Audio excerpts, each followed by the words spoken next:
Good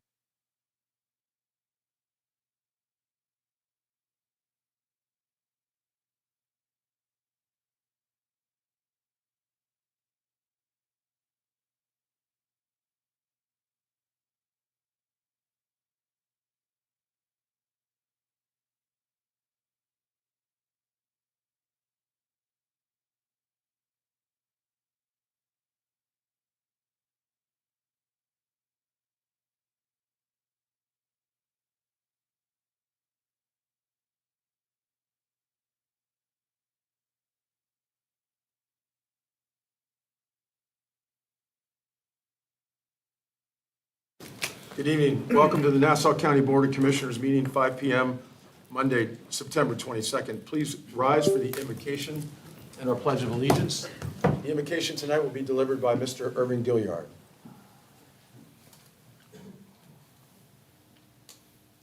Good evening, good evening. Good evening, Irving.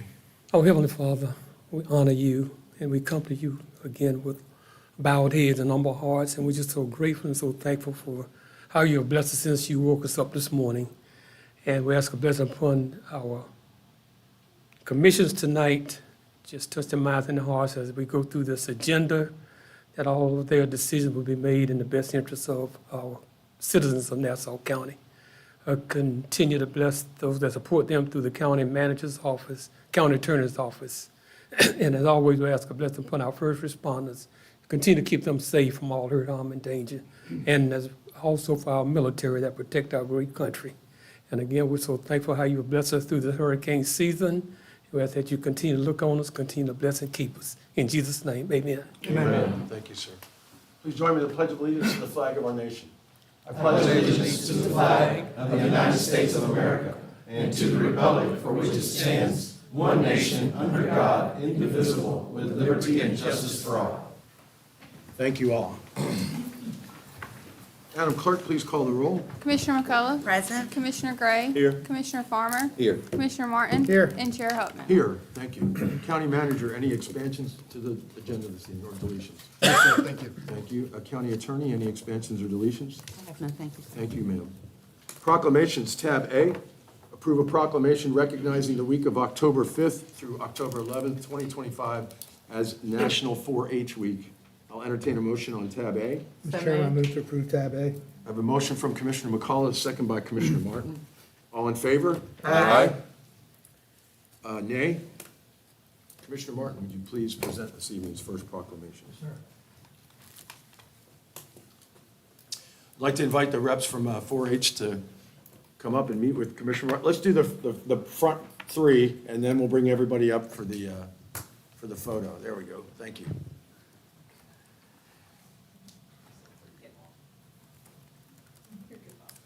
Oh, gotcha. Okay, there you go. Thanks, Dr. Clark. Everybody just come Yeah, come on up. Yes. Just come on up. Dr. Clement.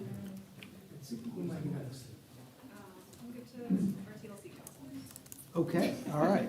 Is that everybody? Okay. Proclamation of the Board of County Commissioners of Nassau County, Florida. October 5th through the 11th, 2025, National 4-H Week. Proclaimed today, September 22nd, 2025. Whereas this year's National 4-H Week theme, Beyond Ready, reminds us that 4-H is building a ready generation in a world of change and equips young people with skills for the future while meeting them where they are today. And whereas 4-H is America's largest youth development organization, supporting 6 million youth across the country. And whereas 4-H programs are delivered by the Cooperative Extension System, a community of more than 100 public land-grant colleges and universities across the nation that provides experiences for young people to learn by doing. And whereas 4-H is in every city and county in the United States and helps 6 million youth become engaged, successful, and independent. And whereas 4-H connects young people with adults to the, whereas 4-H connects young people and adults to their communities, preparing them for work and life through experiential and inquiry-based learning while providing emerging research for positive youth development. And whereas expanding from its strong agricultural roots, 4-H helps young people explore the world around them and grow into productive adults. And whereas supporting future leaders in science, agriculture, and community leadership is an important imperative for the U.S. Department of Agriculture, National Institute of Food and Agriculture 4-H program. Now, therefore, be it proclaimed this 22nd day of September, the year 2025, by the Board of County Commissioners of Nassau County, Florida, as follows. 1, the week of October 5 through 11, 2025, is hereby proclaimed as National 4-H Week throughout Nassau County, Florida. 2, the board hereby encourages all our citizens to recognize 4-H for the significant impact it has made and continues to make by empowering youth with the skills they need to lead for a lifetime. And it is signed by, excuse me, our chairman, Commissioner Hupp Huppman, and it's attested to by our county attorney, Ms. Denise May.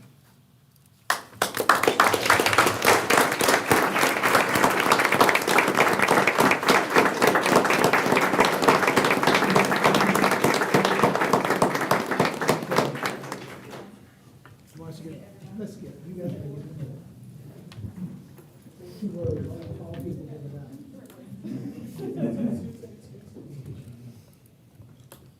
Where are we gonna hold? Straight up there. Yeah. He's good at this.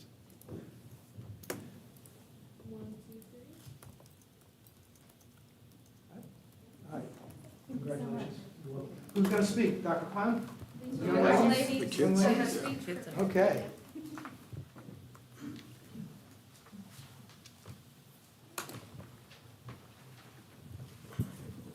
Commissioners of Nassau County, Florida, thank you for allowing us a few minutes to speak on behalf of Nassau County UF IFAS Extension 4-H Youth Development. My name is Brooklyn, and I serve as the newly elected Teen Leadership Council President. Standing next to me is my Vice President, Haley, who's somewhere. As you may know, 4-H is a worldwide youth development organization that teaches young people ages 5 to 18 important life skills through programs in leadership, animal science, citizenship, agriculture, STEM, and more. The proclamation we celebrate today is part of the Beyond Ready campaign, a movement that prepares youth to succeed not only now, but well into their futures. Every year, Nassau County 4-H serves more than 10,134 participants through clubs, specialty programs, fun shops, clinics, in-school enrichment, summer camps, and partnerships. Because 4-H is a non-formal education program, it relies heavily on volunteers. This past year, our volunteers donated 2,400 hours, a value of $123,522 in-kind time. In addition, 95% of club members improved at least one life skill through 4-H club participation. We hosted 6 new programs and 12 summer camps, received $22,281 in funding through in-kind and monetary donations and grants, and awarded $1,297 in 4-H Association scholarships.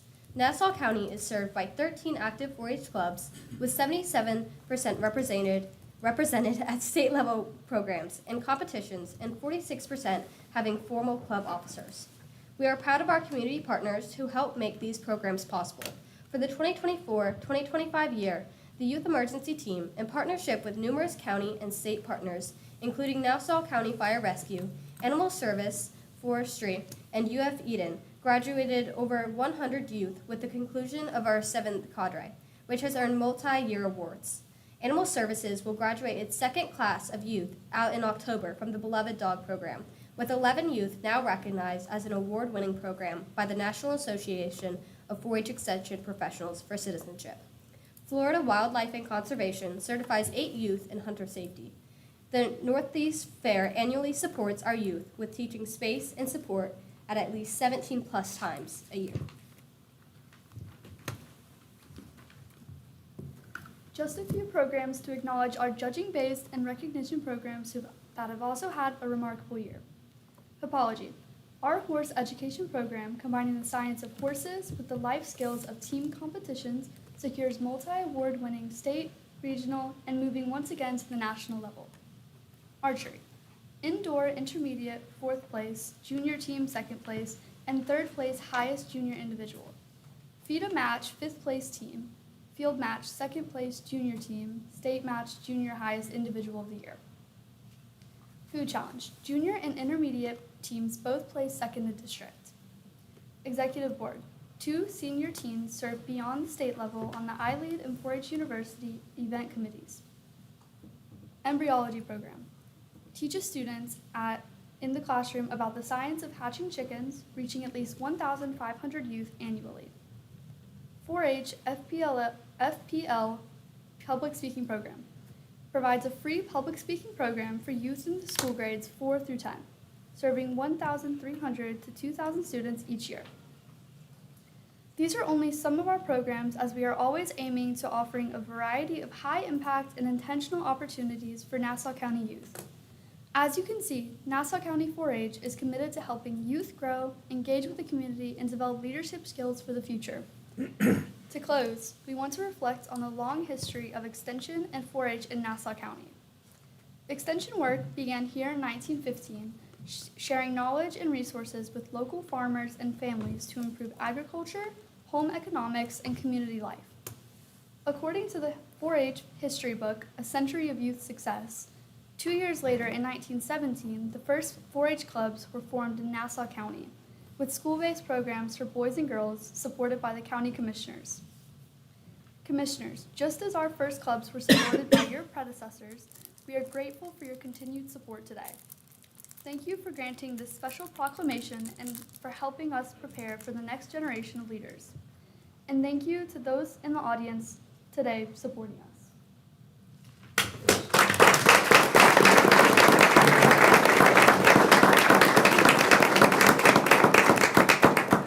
Brooklyn and Haley, incredibly well done. Thank you for that. All right. Tab B, approve a proclamation of the Board of County Commissioners declaring October 2025 as Domestic Violence Awareness Month in Nassau County, Florida. Mr. Chairman, Yes, Commissioner Farmer. make a motion to approve tab B. Motion from Commissioner Farmer, second by Commissioner Martin. All in favor? Aye. Opposed? Passes. Commissioner McCullough, if you would.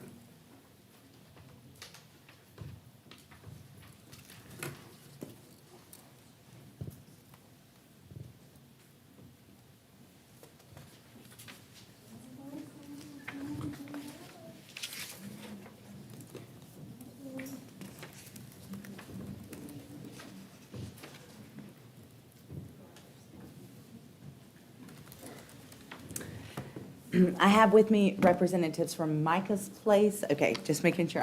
Everyone was Micah's Place. Okay, so thank you. This is a proclamation of the Board of County Commissioners of Nassau County, Florida, Domestic Violence Awareness Month, September 22nd, 2025. Whereas all citizens have a fundamental right to safety in their lives, homes, and community. And whereas statistics show 24 people become victims of domestic violence every minute, and that domestic violence is the leading cause of injury to women between the ages of 18 through 34.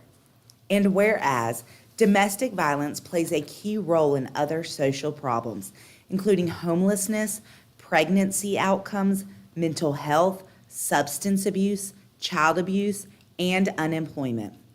And whereas the provision of education on community services available for victims is one of the most important life-saving services that a community can provide for victims of domestic violence.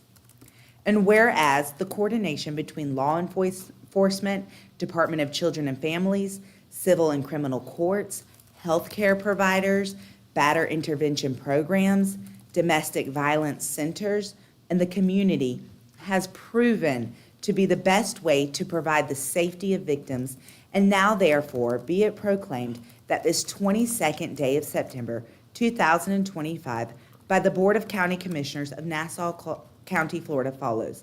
Number 1, the month of October 2025 is hereby proclaimed as Domestic Violence Awareness Month in Nassau County, Florida. Number 2, the board hereby urges all citizens to work with the agencies and individuals to provide all individuals the safety that they have every right to expect. And this is certified by Mr. A.M. Hutman, our chairman, and attested to by our county attorney, Ms. Denise May.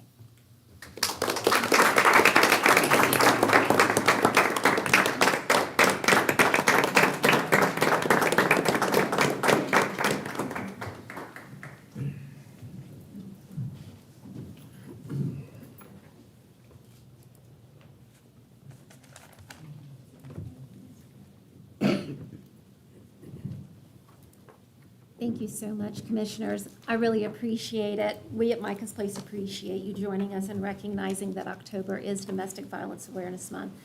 We've enjoyed a relationship with our community for about 25 years now at Micah's Place.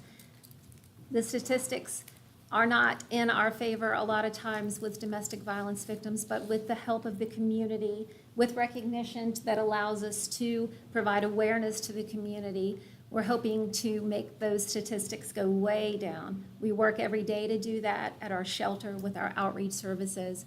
We work every day with our community partners, with a lot of people that are here, as well as having these proclamations and having the commission involved. We really, really do stand with our community. We would like to eliminate it. We would like for domestic violence to never be a reason that we have to have a proclamation such as this, but Micah's Place is committed, and it is our mission to work with those survivors and their family every single day, not just during the month of October. So thank you so much for recognizing us, recognizing this, and for supporting those survivors and their families that we support every day. Thank you for having us. Thank you.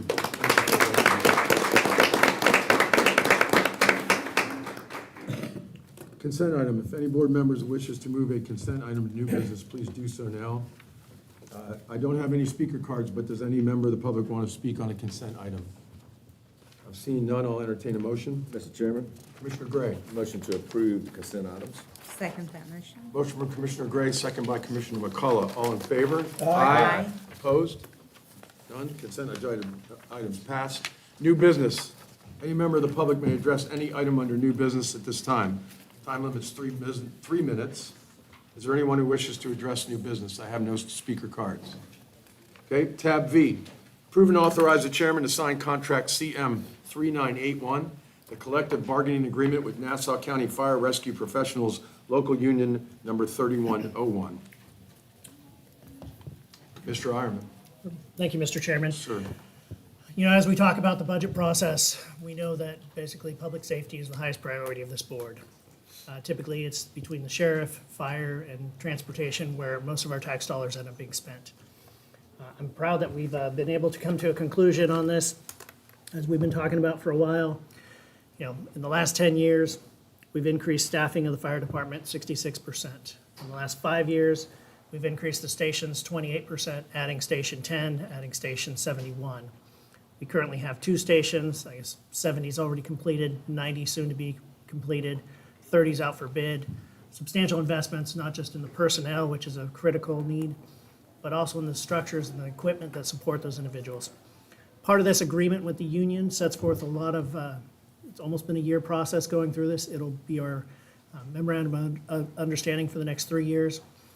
The critical thing in this that I want to make sure we know is both sides of the table have made it a priority to raise that base firefighter pay, make sure that we're looking at the compensation. So when we hear that our base pay coming in is $14.76 an hour, just know that this 3-year agreement agreed to by both parties raises that at the end up to $19.28. So competitive with some of our peer agencies working down that line.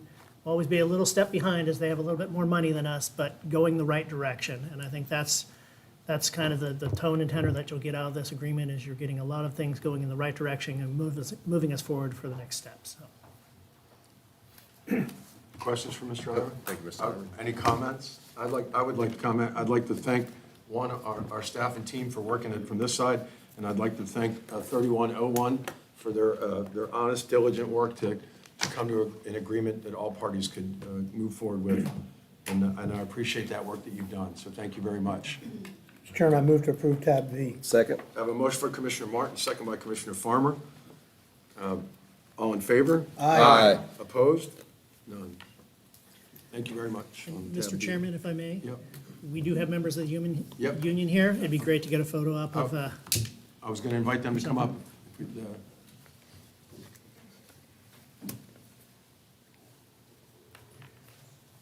board? Yeah, the board, if you guys would join, we'll do it.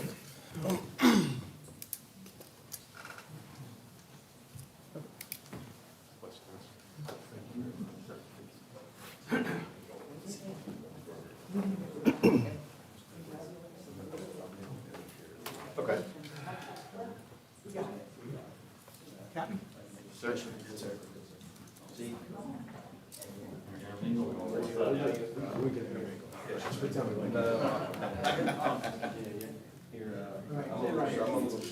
you go. Weston,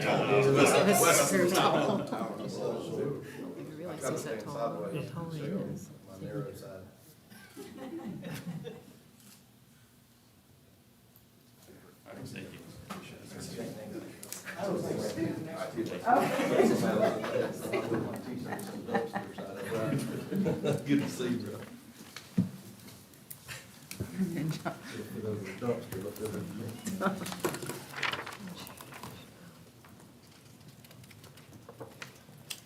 Tab W, consider and approve a resolution adopting standard operating procedures for implementation of the requirements of the Live Local Act. Mr. Ironman? That'd actually be the planning department on this one. Okay, Ms. Beck, or a representative?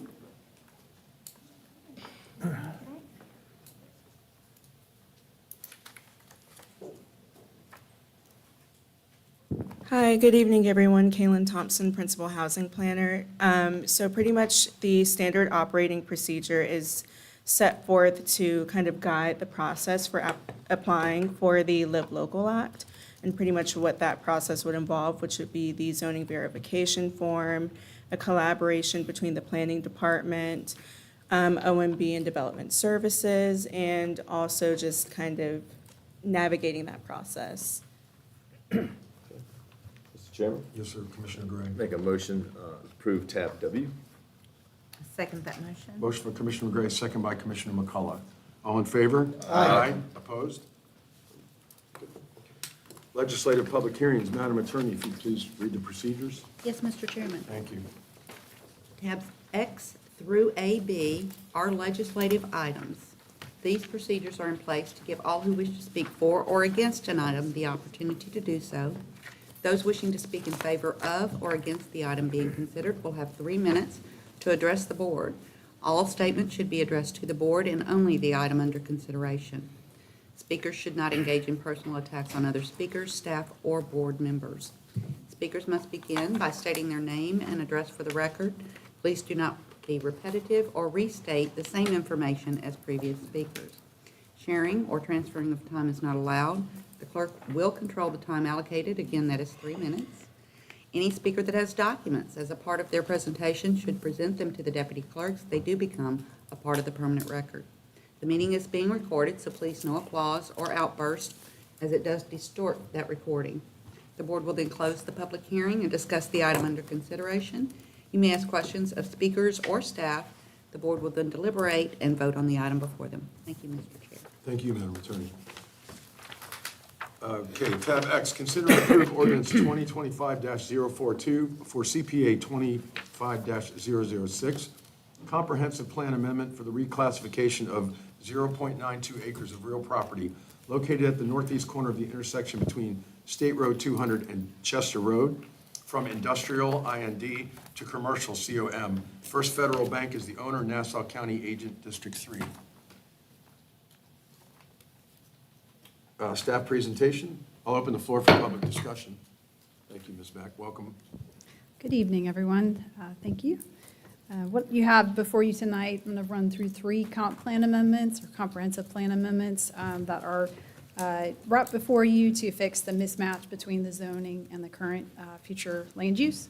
So this first one, as was stated, is seeking to move from industrial to commercial on approximately 0.92 acres. And the applicant is First Federal Bank.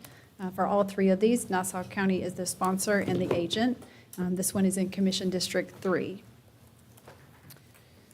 As you can see here on the aerial map, this property is located at the northeast corner of the intersection of State Road 200 and Chester Road. It's the concourse to the south. On the left-hand side, you'll see that the current underlying land use is industrial, and they're seeking to amend that to commercial to match the commercial zoning, which will remain as commercial intensive or CI. All of this is referenced in your background materials. It does go through the consistency with future land use policy, including FL.01.04. The Land Development Code. And let's see, the population growth, which is anticipated for our county, which is currently happening. And then consistent with policy FL.01.02C, the adopted criteria for approval of a future land use map amendment. And based on these findings, staff is recommending approval of this application, CPA 25-006. I'll be happy to answer any questions. Any questions for Ms. Beck? I have no speaker cards on this tab. Any questions for audience members? Seeing none, I'll close the floor for public discussion on tab X. Or deliberations, or I'll entertain a motion. Mr. Chairman, Mr. Gray. a lot of this property back in the day, all Home Depot and all Publix, all that was all industrial back in the day. And I'd like to make a motion for approval of tab X to clear it all up, and us, especially us being the agent representing this. So based upon the record, evidence, and testimony received, I find that the planned amendment is consistent with policy FL.01.02C and policy FL.01.04A through G of the comprehensive plan. And therefore, my motion is to approve CPA 25-006, sir. Second that motion, Mr. Okay, motion by Commissioner Gray, second by Commissioner McCullough. Madam Clerk, please call the roll. Commissioner Martin, Yes. Commissioner Farmer, Yes. Commissioner Gray, Yes. Commissioner McCullough, Yes. and Chair Huffman. Yes. That's 5 ayes, 0 nays, motion carries. Thank you, ma'am. Tab Y, consider and approve CPA 25-007, comprehensive plan amendment for the reclassification of 18.37 acres of real property located on the east side of US Highway 17, south of State Road 200, from commercial COM to medium-density residential MDR to commercial COM. FKP Limited is the owner, Nassau County Agent, District 3. I'll open the floor to public discussion on tab Y. Staff presentation. Welcome back. Ms. Beck. Thank you. Back again. So as with the other one we heard and the one after this, this again is to fix the mismatch between the zoning and the comprehensive plan underlying land use. I should mention that applicants are afforded a period of 7 months from the adoption of the Timber to Tides design overlay. So that brings us approximately to February 1st, when we will continue to hear these. As was mentioned, Nassau County is the agent. FKP LTD is the owner applicant, and this one is also in Commission District 3. For the location here, we are south of State Road 200 on the east side of US 17, this rather large parcel. On the left-hand side here, you can see we have a mixture of commercial, more on the eastern US 17 frontage, and then towards the back, further eastern portion, MDR, or medium density residential. The zoning for the entire parcel is CI, commercial intensive, and that is intended to remain as such. Staff does find this to be consistent with the future land use policy FL.01.04, as you can also see in the staff report, with the Land Development Code. And as I mentioned, would support the growing environment with non-residential services. Staff does find this as well to be consistent with future land use policy FL.01.02C, the adopted criteria for approval of a future land use map amendment, and staff is recommending approval of application CPA 25-007. And I should mention, as for the last one, that the Planning and Zoning Board did also recommend approval. So happy to answer any questions. Thank you, ma'am. I have no speaker cards on tab Y. Any board questions for the staff? Seeing none, I'll close the floor to public discussion. Board deliberations, or I'll entertain a motion. Tab Y. Well, He's looking at me, I'm looking at you. It's in your district. It's in my district, but all of them, but if anybody wants to make money, I just took my glasses off. Mr. Chairman, Commissioner Martin?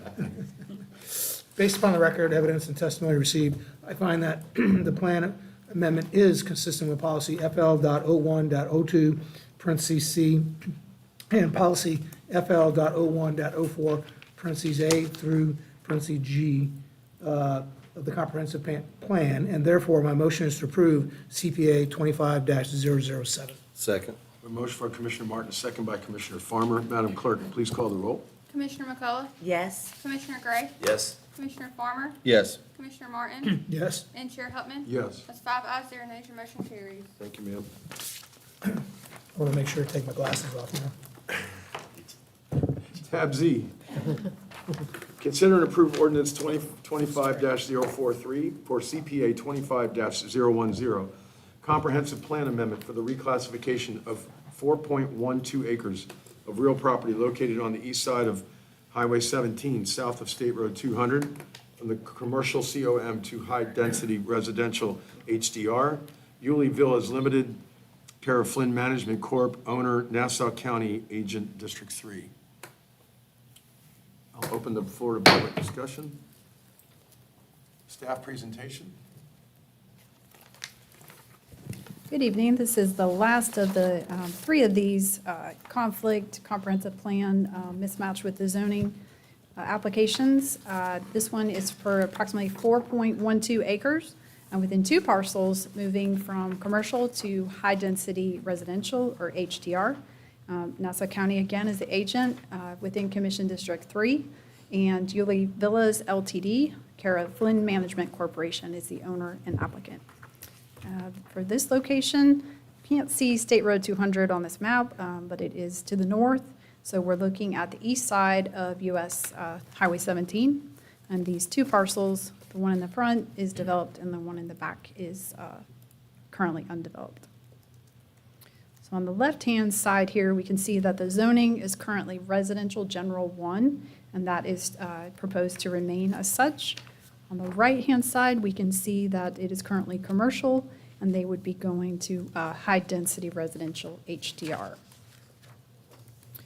So this is, you can look at the staff report for the full evaluation of all of the criteria, but we do find this to be consistent with the future land use policy, FL.01.04, and the land development code. Should note there's a small portion of wetlands present on that undeveloped site that's on the eastern portion, on the developed site. However, the undeveloped parcel on the road does not appear to contain wetlands. There are public facilities available within the vicinity. And this would also, with the anticipated and population growth that we're currently seeing, this would add residential uses to house that growth. So we do find this to be consistent with policy FL.01.02B, the adopted criteria for approval for a future land use amendment, and staff is recommending approval of this application, CPA 25-010. Happy to answer any questions.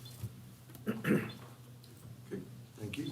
I have no speaker cards on tab Z. Any questions for Ms. Beck? Seeing none, I'll close the floor to public discussion on tab Z and entertain a motion or deliberation.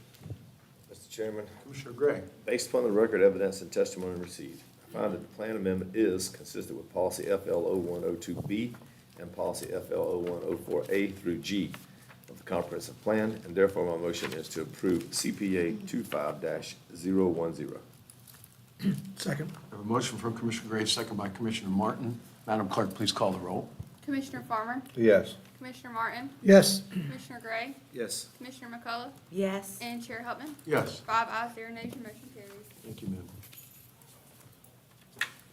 Tab AA, approve CPA 25-015, comprehensive plan amendment to amend the 2030 Nassau County Comprehensive Plan to adopt revisions pursuant to the evaluation and appraisal report analysis and authorize the chairman to execute ordinance 2025-038. I'll open the floor for public discussion on tab AA. Staff presentation. Good evening. I'm excited to introduce our Inspire placemaking team tonight to discuss the 2045 evaluation and appraisal report update. I'll let Jay and Chris come up in just a second. I did want to note that what is before you tonight has been recommended for approval by the Planning and Zoning Board. And for tonight, it is just to consider transmittal to the Florida Department of Commerce, FLDOC. And then that is a longer review process than we typically see for some of our smaller comp plan amendments. But we're anticipating bringing it back before you for adoption consideration in January of 2026. So with that, I'll let Jay and Chris come up and give the presentation. Thank you.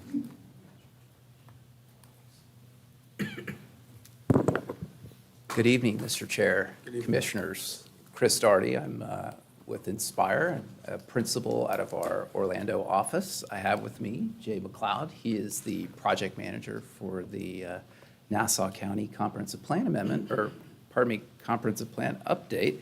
And the first part of which is the year update. As you know, we're on the clock here, so this started roughly 12 months ago. And our due date to get this transmitted is the end of this month. So we've worked diligently with staff to get all of that data and analysis updated and get you that nice thick packet that you got to review for this hearing. We're going to quickly go through introductions. I know you haven't had a chance to meet us, so we're going to give you a little background on Inspire, talk about the population projections. Jay is going to take you through the more technical existing conditions analysis and then the amendment process, what you're seeing in the actual goals, objectives, and policies for the 2045 plan, and then an idea of what the timeline has in store for us and what the next steps are. So real quickly, as you all know, this is part of the requirements of the Florida statutes. So that's section 163-3191. And that is the evaluation and appraisal review. It used to be the evaluation and appraisal report. That changed in 2023. Now we don't have to do the full report. This is now really focusing on the changes to the statutes and then amending your horizon, which means we have to update all the data and analysis as well. So we have to consider a 10 and 20-year planning period as part of the comprehensive plan. So that brings us out to the 2045. And then, of course, update each one of those items in the goals, objectives, and policies that are a result of the legislative changes. This is required every 7 years, so we must do this. Every city, county in the state of Florida must update their comprehensive plans every 7 years and ensure that you're addressing those 10 and 20-year planning periods.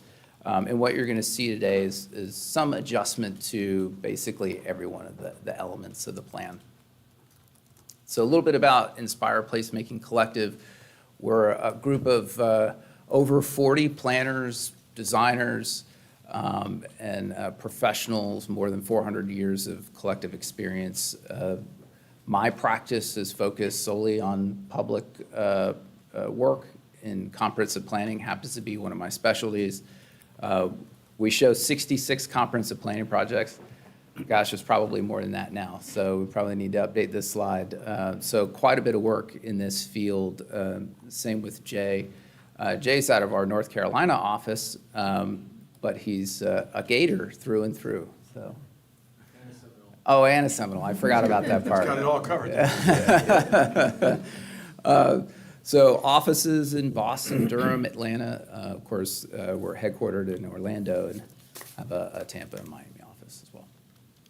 So this is the crew. We've been around town here. We've spent several days here collecting information, interviewing staff, and understanding what kind of planning initiatives you have going so that we can incorporate that into the plan update. But the two faces you're going to see a lot of are he and I. So we will be the faces of this project moving forward. But you'll come across Gabby and Hayden and Jess and Robbie and Jose and Elizabeth. They were all here for that charrette week a few months back. So just looking at population projections, of course, we know you've experienced quite a bit of growth, and we're expecting more growth to occur. We didn't really adjust the projections based on what you were looking at during the visioning process. We know it's going to be on the higher end. So Bieber does the low, medium, high. We are looking at more of the high end. Medium is the minimum that you must plan for. If you're not planning for medium, you have to have some justifications of why you can't get there. But we'll feel pretty confident that what you've aligned here in the comprehensive plan is going to get you to that high projections. And Jay's going to take you through more of the technical analysis on why we feel confident we're going to get there. Thanks. Nice to be here this evening. Thank you. So what Chris just described and the population projections, taking that information and extending it throughout the 2045 time horizon and updating the comprehensive plan is the purpose of this exercise. So I'm just going to kind of walk through kind of the high-level takeaways in that. Basically, with regard to future land use, you all are growing very fast, but our carrying capacity analysis of the future land use map shows that there are no changes necessary at the current time to accommodate that projected growth into the year 2045. So that's kind of the takeaway here. No changes to the future land use map. In terms of level service analysis, potable water, sanitary sewer, and solid waste are also in hand through the time horizon. For transportation, we just needed to look at and understand kind of what would happen through time as we move forward and that population's added. And this shows that, as people are added, sometimes the level of service on the roads will degrade slowly through time. But we have a lot of time between now and 2045 to make corrections. Same with the parks level of service. Parks often lag population growth. No surprises there. It's just documenting that. In terms of the amendment to the actual comprehensive plan itself, it really focused along these three areas. Most of these were reactions to changes at the state level in either the names of departments or statutory references or things that have happened that needed to be updated. So for instance, a lot of the changes refer to just changing the time horizon from 2030 to 2045. Changing the names of agencies that have changed at the state level so that they are now accurate. And then changing references to Florida statutes that have changed. It also involved updating the map series within the data and analysis. So all these maps were brought together and reanalyzed to make sure that they were accurate and up to date. There were other statutory changes at the state level that were accommodated. So things like not being able to prohibit electric substations in certain areas or floating solar facilities. So not necessarily things specific to Nassau County, but just change it at the state level that just need to be brought up to date in the comprehensive plan. We also removed some elements that weren't required anymore by the state. Doesn't mean the county can't decide if they want to implement those. It just means the state doesn't require it anymore.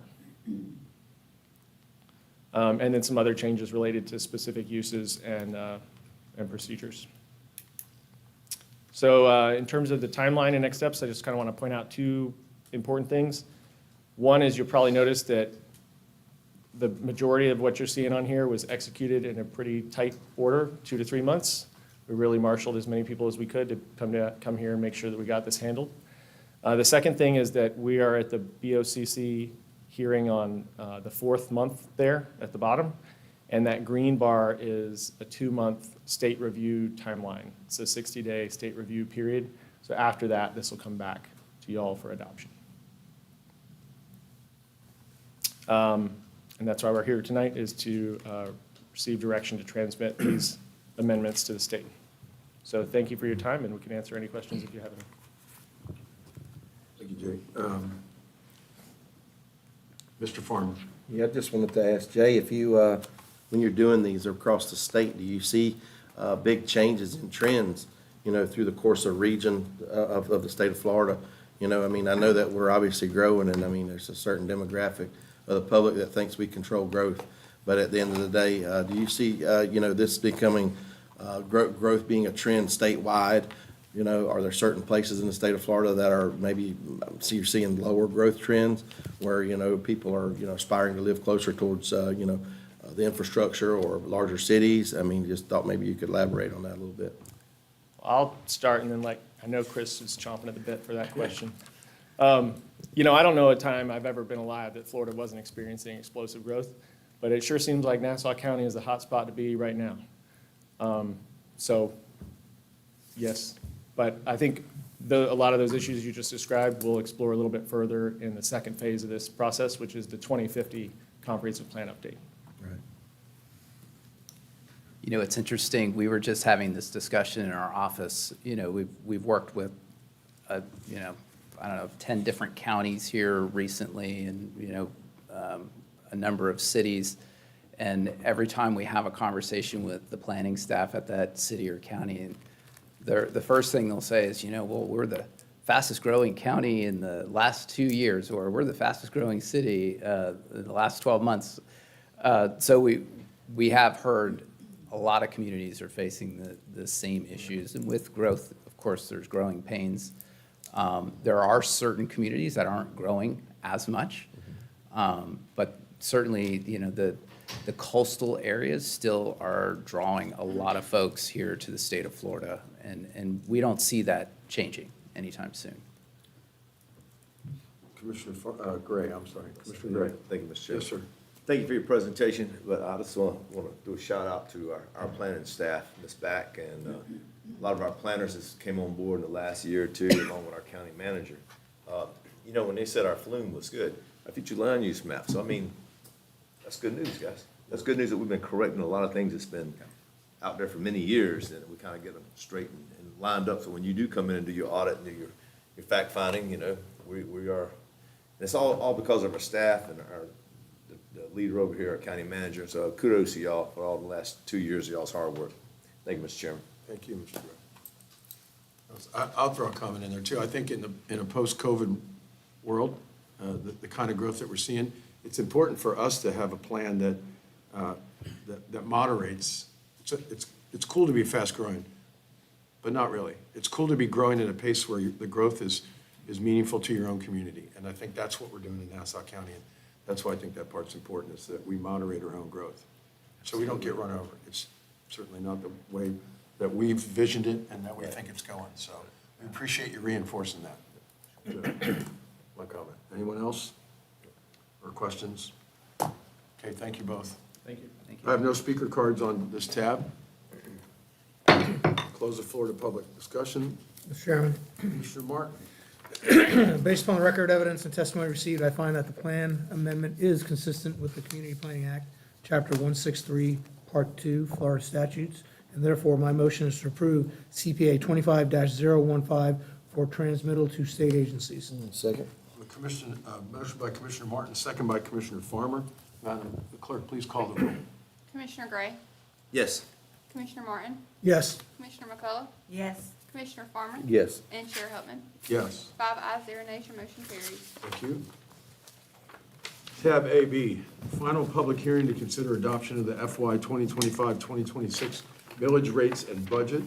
Approval resolution adopting the 5-year capital improvement plan, CIP, for fiscal year 2025-2026 through 2029-2030. As amended, approve the budget transfers allocating estimated cash carry forward from fiscal year 24-25 into fiscal year 25-26 operating budget.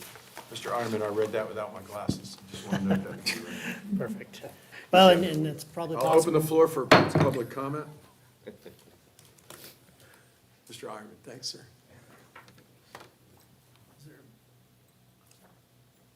Staff presentation. I wasn't sure if there's any public comment on that. There are no Sorry. speaker cards on this tab, but that comes after your presentation. All right. Yes, sir. Thank you, sir. Yes, sir.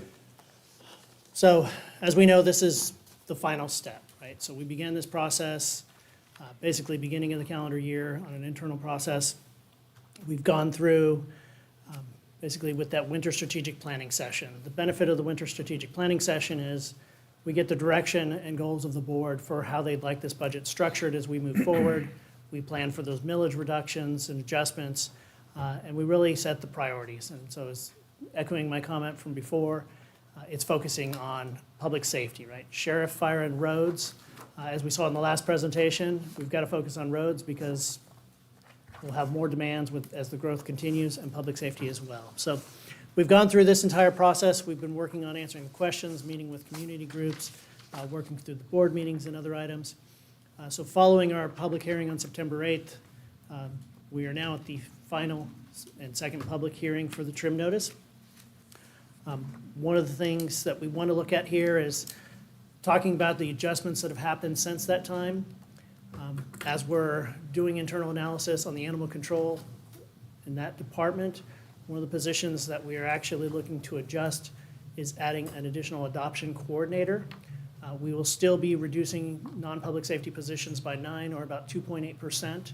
This position, aside from the need coming up, it was basically impossible at this time when we got the last revenue projections on sales tax from the state. And so looking at that in combination, this will bring in to fill that gap and kind of address some of the issues we've been looking at there. That just piggybacks on where we've added for the parks positions, the 4 grounds facilities, maintenance technicians, capital projects, and strategic advancement. Some of these, as we know, like strategic advancement is funded out of that conservation program. As I just say, before I go through the technical part here, most of this will be the dry items that I need to say. So countywide, where we're at on this, so excluding special districts, but including transportation, clam, and debt, our current countywide millage rate is 6.8822. The proposed countywide millage rate is 6.7457. The rolled back rate, as we're required to calculate, is 6.4095. And so that leaves us with a proposed millage rate is 5.25% greater than the rolled back rate. When you're looking at our municipal services taxing district, that proposed municipal services millage rate is 2.2087. That rolled back rate is 2.057. And that proposed millage is 7.37% greater than the rolled back rate. When you're looking at our Nassau County Water Conservation and Control District number 1, the current rate's at 0, the rollback rate would be 0. Basically, we're equal to the rollback rate on that district. We do have the Amelia Island Beach Renourishment. That district is currently at 0.096. That rollback rate would be 0.089, and that proposed millage is 7.87% greater than the rollback rate. Aggregately, looking at all of these items, that proposed aggregate millage rate is 8.3688. That rolled back rate would be 7.9190. And so cumulatively, that's 5.68% greater than the aggregate rolled back rate. Some of the reasons in the budget, and I do want to interject here, is, we talked about the budget's a long process. I do want to thank the OMB staff as they're the hands on the ground dealing with all the numbers, and all of the department heads. So once we have that direction from the board, we work through everything. We work with our constitutional officers.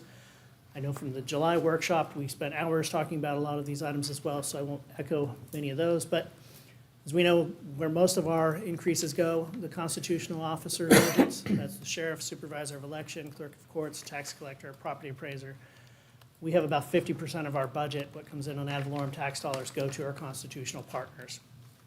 The fire union labor agreement, as we discussed it this evening, that continues our investment in public safety for the fire side. We do also have a lot of unfunded state mandates, and so operations and facilities that we must provide for courts, state attorney, public defender, Department of Health, the UF Extension, all of these operations. And then we talk some about the positions that we have, those reclasses. That continues, though, a reduction in positions for this year overall. And then with growth, we always have increased services to meet new growth demands, cost increases, but we do continue to invest in those preventative maintenance, maintaining existing infrastructure. So when we talk about roads, fleet, we've got our fleet replacement program in here, making sure we're replacing those. We continue with the chip seal and pavement management programs. So that's kind of the brief background as we get to this final public hearing. At this point, it's the standard to pause presentation, allow you to conduct the public hearing, hear public comments, and then move forward this time. Well, that'll be brief, Mr. Iron. I have no speaker cards on tab AB.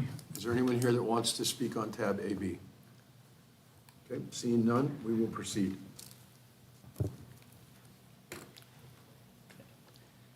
And any commission discussion at this time? No, sir. I have no, as previously reviewed, I acknowledge and agree with the change on the animal control facility, recognizing that that's from a recent restructure, and I'm actually glad that we could get that covered and still affordable in our budget as projected. So thank you for that to the staff. And I will defer to the chairman if we close the public hearing at this time and then move forward with the motions. Close the public hearing? I've laid out the motions here to kind of walk you through some things. The blue text, to make it convenient, that would be what we'd look for the board in their motion to make. But basically, motion one is looking at the tentative budget that was distributed on September 8th, totaled $472,864,235. We have adjustments resulting in a $3.263 million decrease at this time. So the final budget that we'll be adopting is $469,601,166. Just noting that this does include those cash carry forwards, reserves, all of those items that are allocated in there. And with that, I'll turn it to the board. Mr. Chairman, Commissioner Martin? move to accept documents into the official record which show all changes made since approving the tentative budget on September 8th, 2025. Second that motion? Motion by Commissioner Martin, second by Commissioner McCullough. Madam Clerk, please call the roll. Commissioner McCullough? Yes. Commissioner Farmer? Yes. Commissioner Gray? Yes. Commissioner Martin? Yes. Chair Hutman? Yes. 5 ayes, 0 nays, your motion carries. Thank you. The second motion here is to adopt the millage rates as laid out here on the slide and discussed. Mr. Chairman, Commissioner McCullough? motion to adopt the millage rates as follows. The countywide millage rate, 6.7457. Our municipal service taxing district millage rate, 2.2087. The water conservation district millage, 0. The Amelia Island Beach renourishment millage, 0.0960, for a total millage of 9.0504.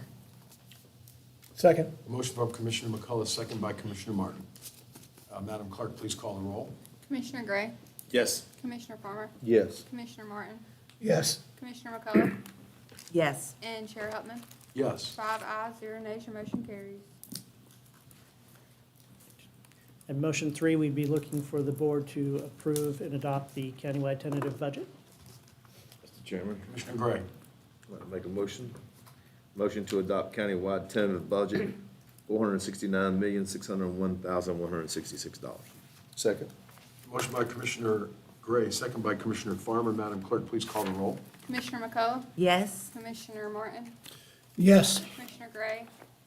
Yes. Commissioner Farmer? Yes. And Chair Hutman? Yes. 5 ayes, 0 nays, your motion carries. And the last two motions, motion four, we're looking for approval and adopting the resolution for the 5-year capital improvement plan. Mr. Chairman, Commissioner McCullough? motion to approve our resolution adopting the 5-year capital improvement plan. Second. Second, I have a motion by Commissioner McCullough, second by Commissioner Martin. Madam Clerk, please call the roll. Commissioner Gray? Yes. Commissioner McCullough? Yes. Commissioner Farmer? Yes. Commissioner Martin? Yes. And Chair Hutman? Yes. 5 ayes, 0 nays, your motion carries. All right, and the last one is the final step. It basically approves the budget transfers establishing the cash carry forward within the 25-26 budget. Mr. Chairman, Commissioner Farmer? I'd like to approve, make a motion to approve budget transfers establishing estimated carry forward in the fiscal year 2025-26 budget. Second. Motion by Commissioner Farmer, second by Commissioner Martin. Madam Clerk, please call the roll. Commissioner Farmer? Yes. Commissioner McCullough? Yes. Commissioner Gray? Yes. Commissioner Martin? Yes. And Chair Hutman? Yes. 5 ayes, 0 nays, your motion carries. Thank you very Mr. much. Iron. Mr. Ironman, I did not hear you say one time, not one time, that this was the 5th year in a row, consecutive year, well, that's what the in a row means, Yeah, I'm sorry. that we have gone to the modified rollback rate. Yes, sir, you are correct. And know I that never the get board- tired of hearing that. Yes, and it is the 5th year, 5th consecutive year of the millage rate reduction. And that has been a directive from this board, working through policies and working through the winter strategic planning sessions. That has been the goal set forth, directed to the county manager and implemented by those departments to meet the goals of the board.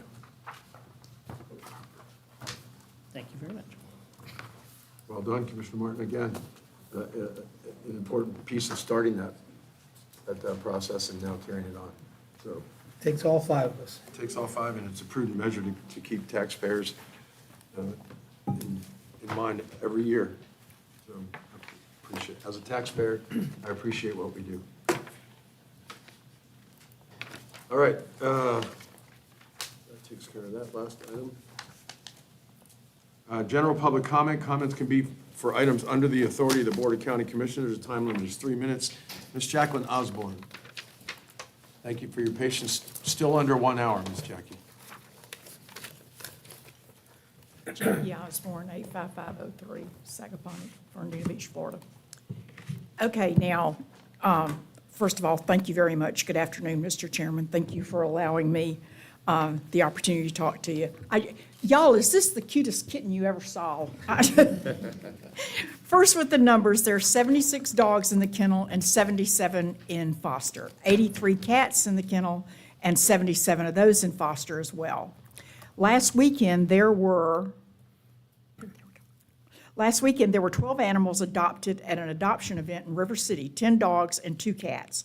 The weekend of September 13, 9 dogs were adopted, and the weekend of September 6, 9 dogs were adopted.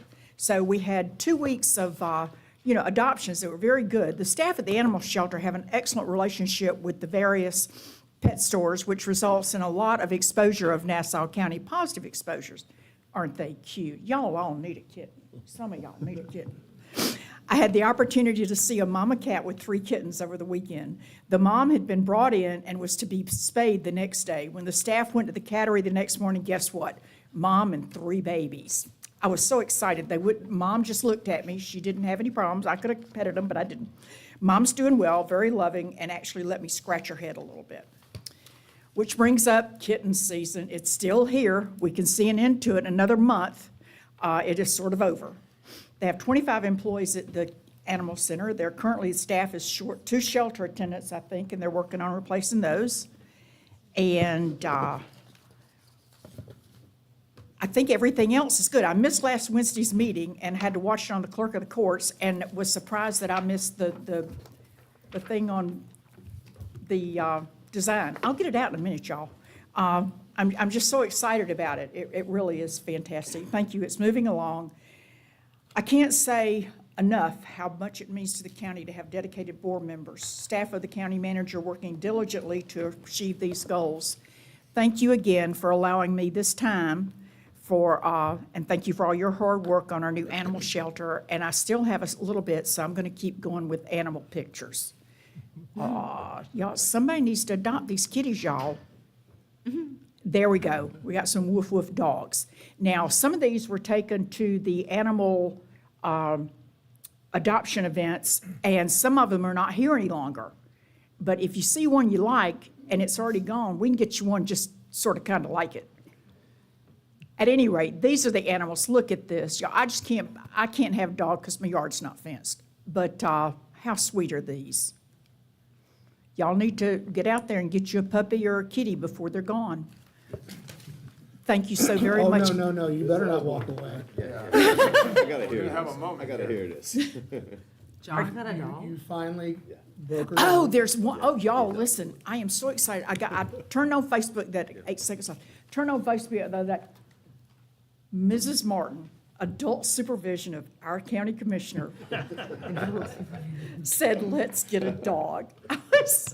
Y'all, it gave me chill bumps. I was so excited. I went, and I think she just posted it, or he posted it. It was within a minute or two. I said, way to go, So I'm so excited, and the dog's name is? We renamed her because, I know we've got this 3-3-3 rule, 3 days, 3 weeks, 3 months for them to acclimate. She's in day 3, and we're going to keep her. So we have renamed her. Her name is Goldie. Goldie. Aw. If I had remembered, I would have brought her a treatsy for you to take to her. At any rate, thank you so very much. Y'all have a good evening. I'll accept the IOU. I have no other speaker cards. Is anyone else here to speak this evening? Okay, thanks. County Manager, any additional business for the board tonight? No, sir, I appreciate it. Thank you. Well done to you and the staff. That's a really important night. County Attorney, any additional business? I have no further business. Thank you, Well sir. done to you and your staff, again. A lot of work going on each week that keeps us rolling. And all right, Commissioner business, I don't want to get windy. Commissioner McCullough. Yes, sir, thank you. I want to once again take a couple minutes and recognize the incredible staff, the volunteers at Micah's Place. They just do an amazing job. You know, that's such a great opportunity to volunteer, but to serve and be that liaison where the Board of County Commissioners can always physically be, but they are such a great community partner with us. I'm so grateful for their work that they do. To the two ladies that spoke into all of 4-H, if you are not, kudos to Dr. Clem, to Spencer, to Kelsey, because they have 4-H going on in our county. We have been winning some major state awards these last 2 years. Under their direction, they have come in and just whipped 4-H into place, and they have done, just expanded that program triple-fold, and I'm so proud of their work. Last but not least, you know, thank you so much to Mr. Ironman, I think the chief's still here, but I'm telling you what, I told Mr. Pope and Mr. Ironman, it was on my email to them, so it's public record, but the night we closed on the contract, I was like, whew, it was a deep breath, because nothing makes you feel better as a Board of County Commissioners, as the fire union, to, in such, you know, disagreement, to come together and agree that, like, we are here, we are resilient, we are sustainable for the future of Nassau County and fire service. So thank you so much to those fire service who are just, they run towards danger, they stand and watch over our families, they're our neighbors.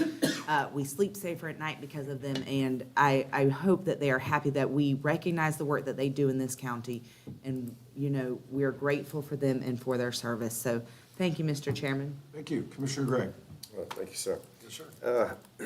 Tomorrow, September 22nd at 4 p.m., Nassau County Economic Development Board will have their monthly meeting at FPU Wildlight, and as the board's representative, I'll be in attendance to report back to y'all anything that goes on.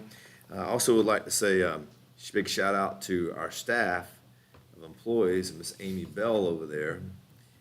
You know, these numbers coming down at the Nassau County Animal Shelter has been a huge, welcoming, positive change. I mean, this is great. This is great. We're going from over 200 animals down to, I heard her saying 77 or whatever those numbers are. They're coming well. So thank you for our staff, everyone that's working hard over there at NCAS. And the last thing I have is Mr. Kenneth Green. He passed away over in Callahan. You know, Ken Green, there was a couple of articles. I went to his funeral Saturday service and written in some of the local newspapers, the Yulee News, and I think the Callahan Hilliard. What a good man for the community over on the west side of the county. Just keep him and Lee Green, his son, his family, grandkids in your prayers. It was a kind of unexpected loss. So, and that's all I have, Mr. Chairman. Thank you for allowing me to speak. Sure. Commissioner Foreman. Thank you, Mr. Chairman. I'll begin with, saying thank you to Dr. Clem, Kelsey at 4-H for being such good leaders and for all the great programs they offer our youth, and thank all the youth that participate with all those hours of, time that they put forth to our community. I mean, I see them all over the place, and what a great group of kids, very respectful. I mean, it's very indicative of some really strong parenting that those people, raise those kids the right way over there. Thank the representatives from Micah's Place for the hard work and the services that they provide for our domestic violence victims here in the county. And like they said, I mean, it'd really be really nice to just do away with domestic violence in its entirety, but, they really work hard for the people that need it here in the county. I'd like to thank Nassau County's first responders and 3101 fire professionals. Despite some misinformation and some banter. Of course, there's always the typical Facebook banter that goes on that, that's where you find all the truth, as we always say. But, despite all that, if anybody's got any questions about any of that, please reach out to one of us. Don't go into the thread and start hitting like. I mean, I know that seems to be the norm. Let's see how many likes we can get, and how much misinformation we can put out there. But I'd like to thank them for the hard work that they do and the services they provide for our community. And I've said it before, I'll say it again. I'll put our people in, up against anybody in the state. They're really, really serious about what they do. And when that alarm goes off, they're coming to you. This last week, we suffered a tough loss to Yulee in football. But this week, we've got Fernandina Beach at home, so we'll see how that game plays out. We've got a brand-new turf field out at Warrior Field. It's a tremendous benefit to our side of the county to see this brand-new state-of-the-art turf field. So if you get an opportunity and can come out and see us, I'll be up in the press box announcing the game. This last Saturday, we saw that the Pop Warner kids and several of the younger Warriors, if you will, out there having a big time on that field. And, man, it's just really, really neat to see the difference it's made over on our side of town. Sports is a big thing on the weekend, as you guys know. This Thursday morning coming up is the Business Leaders Breakfast over at Anchorage Church. So if any of my colleagues can make it out, that's always a great event to come out and network and socialize with the community. And that's all I have, Mr. Chairman. Thank you. Thank you, Mr. Farmer. Commissioner Martin? Well, I don't want to be repetitive, so I'll just say ditto to everything else my colleagues have said in their remarks, but I do have a couple of additional things. I attended a couple of events recently, the Governor's Conference on Tourism, and so what I'd like to do, he's still here in the audience, Mr. Gil Langley and Paul Bernes, would you please come up to the podium?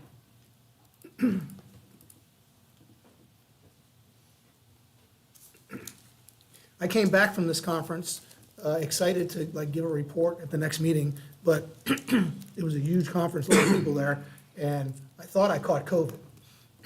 But as you know, I missed the meeting because I was down for the count for about 48 hours. It wasn't COVID, thank God, but still. But I didn't get to give a report on that, and I don't know that you have either on the results of how the Amelia Island Convention and Visitors Bureau did. So I know I'm putting you on the spot because I didn't say anything to you beforehand, but since you're still here, would you like to give a report on how well you did? We can.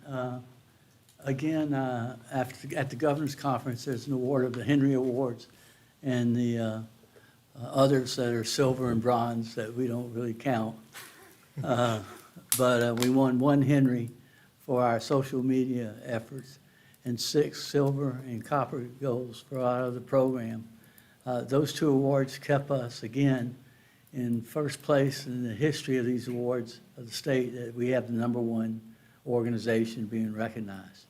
So, Mr. Martin, thanks for acknowledging that, and then we'll have more details on the standing report next month. Well done. Right, congratulations. Thank you. And as I've said, I think I've been chair of TDC for 3 years now. So, I'd never gone to any of these conferences. But since I've been chair, I go to the conference every year, and Amelia Island is always mentioned in the top. And so